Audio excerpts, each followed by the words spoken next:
Howdy, JB here. I wanted to provide you some quick tips on the installation of your timing belt for the 2002 PT Cruiser based on my experience, mainly regarding the alignment of your timing marks. Let's just take a quick peek down below here.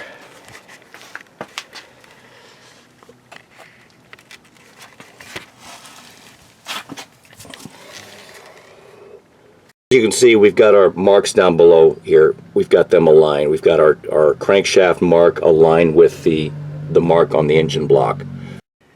As we take it back up top here, we can get a close look. The marks aren't going to be exactly aligned as you might think they might be. Zooming in a little bit closer, in fact, what I'll do is I'll provide the thumbnail photo so that you can get a closer look at how the marks are aligned. This can throw a lot of people off when you're putting everything back together. Probably a lot of mechanics too, and it can be frustrating.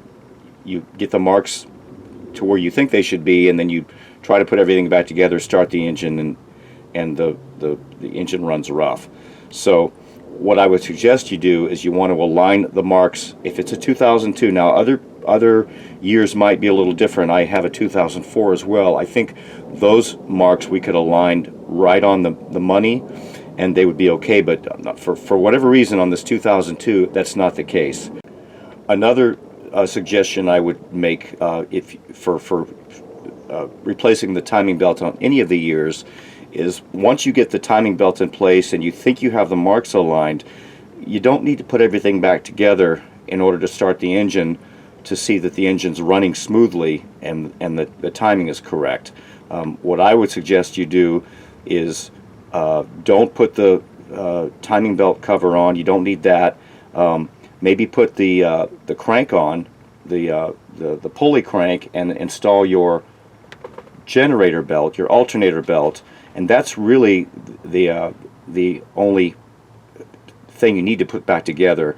You can leave the motor mounts out, the upper, the middle, the lower motor mount. I have